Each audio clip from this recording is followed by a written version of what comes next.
ও উপসর্গ নিয়ে গত ২৪ ঘন্টায় ময়মনসিংহে আরও ২ শিশুর মৃত্যু হয়েছে। হামের প্রাদুর্ভাব শুরুর পর গত মার্চের ১৭ তারিখ থেকে এখন পর্যন্ত জেলায় ৩১ জনের মৃত্যু হয়েছে। এছাড়া সেখানে গত ২৪ ঘন্টায় নতুন রোগী ভর্তি হয়েছে ২৩ জন। অন্যদিকে রাজশাহী মেডিকেলে নতুন রোগীর ভর্তির সংখ্যা ১০ জন। হাসপাতালটিতে চিকিৎসাধীন ১০৩ জন। এছাড়া বরিশাল, খুলনা ও চট্টগ্রাম বিভাগের বিভিন্ন হাসপাতালে রোগীর ভিড় রয়েছে। কোথাও কোথাও আইসোলেশন ওয়ার্ডে শয্যা সংকটে মেঝে কিংবা বারান্দায় রেখেও রোগীদের চিকিৎসা দেওয়া হচ্ছে। এতে বাড়ছে সংক্রমণ ঝুঁকিও।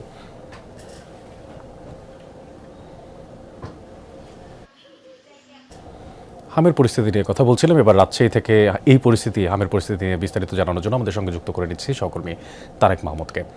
তারেক, আজ হাসপাতালের চিত্র কেমন সে বিষয়টি আপনার মাধ্যমে জানতে চাই। এছাড়াও আক্রান্ত রোগীর চাপ কেমন দেখতে পাচ্ছেন, চিকিৎসকরাই বা কি বলছেন?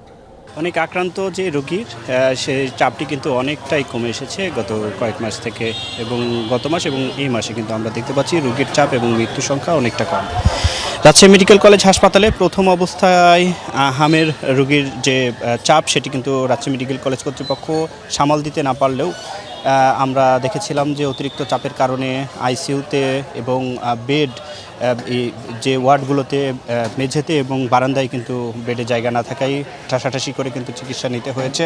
এবং প্রথম অবস্থাতে আমরা দেখেছি যে ভর্তির সংখ্যা বেশি, মৃত্যুর সংখ্যাও কিন্তু বেশি ছিল।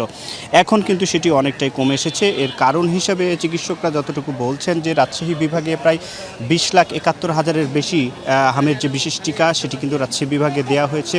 এবং রাজশাহী মেডিকেল কলেজ হাসপাতালে আইসোলেশন ওয়ার্ড, অক্সিজেনের নতুন লাইন, হাসপাতালের নার্স এবং চিকিৎসকদের যে বিশেষ টিম এবং আইসিইউ বেড বাড়ানো সহ নানামুখী পদক্ষেপ গ্রহণ করায় কিন্তু এই রাজশাহী বিভাগে এখন পর্যন্ত রাজশাহী মেডিকেল কলেজ হাসপাতালে হামের পরিস্থিতি অনেকটাই নিয়ন্ত্রণ করা সম্ভব হয়েছে।